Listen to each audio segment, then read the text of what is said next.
In the quiet town of Pleasantville, New York, 1940 was a year of simple joys. The Wren family, Edward, his wife, and their young children, including toddler John and daughter Gail, welcomed a scruffy bundle of fur into their home. Chips, a German Shepherd Collie Husky mix, was a gift from breeder C.C. Moore. With his keen eyes and boundless energy, Chips quickly became a beloved member of the family. He trailed Gail to school, curling up under her desk, and during playtime, he'd nudge her away from roughhousing kids, his protective instincts already sharp. Chips was no ordinary dog.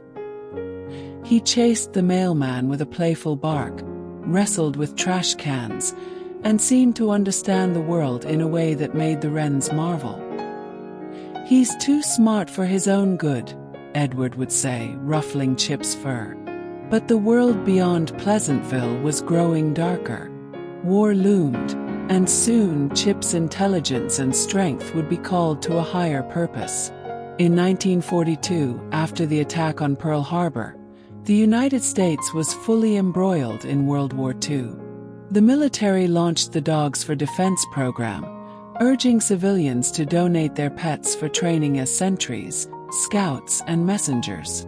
The Wrens faced a heart-wrenching decision. "It killed me to think of letting him go," Mrs. Wren later confided, tears in her eyes. But Chips was young, strong, and sharp, perfect for the war effort. With heavy hearts, they enrolled him, believing it was their duty to help the country. Chips was sent to the War Dog Training Center in Front Royal, Virginia. There he met Private John P. Rowell, a soft-spoken soldier from Arkansas. The two bonded instantly, Chip's loyalty latching onto Rowell like a lifeline. Under rigorous training, Chips learned to patrol silently, detect strangers, and alert his handler to danger. His herding instincts and keen senses made him a natural. By October 1942, Chips and Rowell were assigned to the 3rd Infantry Division's 30th Infantry Regiment, part of General Patton's 7th Army.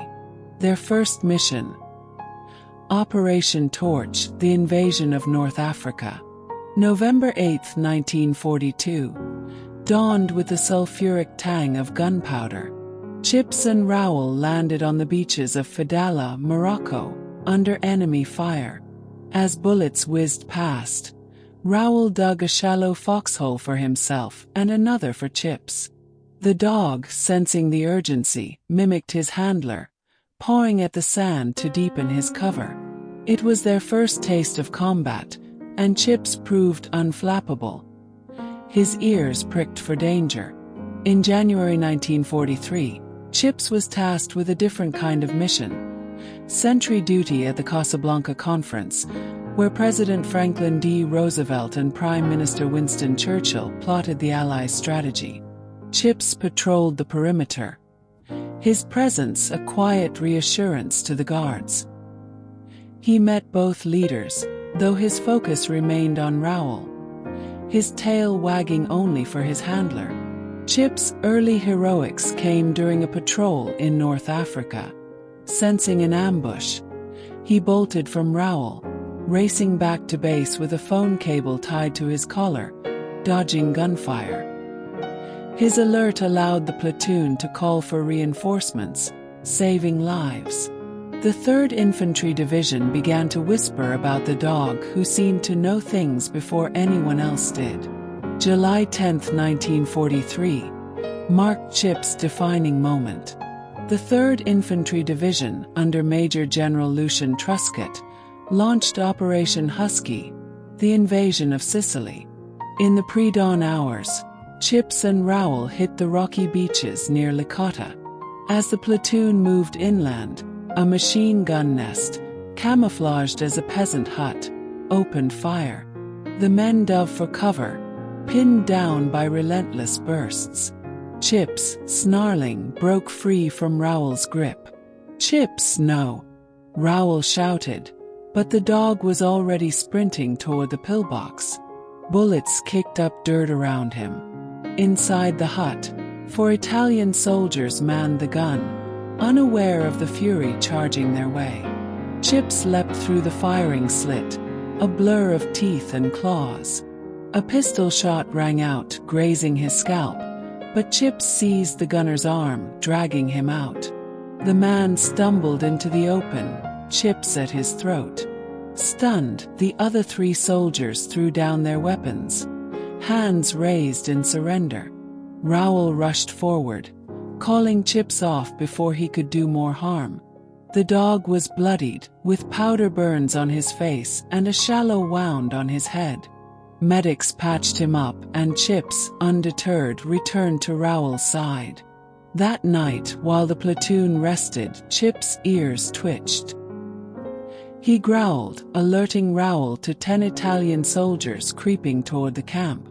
The Americans, forewarned, captured the would-be ambushers without a shot fired. Word of Chips' exploits spread like wildfire. Newspapers back home dubbed him a hero. On November 19, 1943, General Truscott personally awarded Chips the Silver Star and Purple Heart, citing his courageous action in single-handedly eliminating a dangerous machine gun nest. The platoon's commander, Captain Edward G. Parr, recommended him for the Distinguished Service Cross. Chips, oblivious to the fuss, licked Raoul's hand and settled down for a nap. Not everyone was thrilled. The Military Order of the Purple Heart's national commander, William Thomas, protested, arguing that medals were for humans, not animals. The War Department investigated, and after a 3-month congressional debate, Chips' awards were rescinded in 1944. Dogs they ruled were equipment, not soldiers. Truscott, defiant, had dismissed regulations to honor Chips, but the decision stood. The 3rd Infantry Division, undeterred, unofficially gave Chips a theater ribbon with an arrowhead and 8 battle stars for his campaigns. Chips continued to serve, unfazed by the politics. He fought through the Italian campaign, Naples, Foggia, Rome, Arno, and into southern France in 1944. In one incident, he nipped General Dwight D. Eisenhower's hand when the future president tried to pet him, a reminder that Chips answered only to Raoul. The division laughed it off, but Eisenhower, less amused, kept his distance. Through the Rhineland and Central Europe, Chips patrolled, alerted, and protected. His nose saved countless lives, sniffing out enemies in the dark. He served alongside the 3rd Infantry Division's 35 Medal of Honor recipients, including Audie Murphy. His quiet heroism a match for any human soldier. In December 1945, Chips was discharged. Escorted across the Atlantic, he arrived in Virginia to a red carpet welcome. Reporters and photographers swarmed as he was reunited with the Wrens in Pleasantville. 4-year-old John Wren, who barely remembered the dog, squealed with joy, recognizing Chips from his cage. Gail hugged him tightly, tears streaming down her face. Chips' retirement was brief but joyful. One summer day at Quogue Beach, he proved his heroism one last time. John, caught in an undertow, flailed in the water. Chips, ever watchful, plunged into the surf, grabbing the boy's swim trunks and dragging him to safety. The Wrens, shaken, held Chips close, grateful for their guardian. But the war had taken its toll. 7 months after returning home, Chips' kidneys failed, likely from lingering injuries. He passed away in 1946, at just 6 years old. The Wrens were devastated but proud. He was quite an animal, John later said. His courage in Sicily, charging a machine gun nest, capturing 4 Italians, and later alerting his platoon to 10 more, saved lives and inspired a nation. He was more than a dog. He was a soldier. Chips can now finally take his place in the history books as one of the most heroic dogs to serve with the U.S. Army.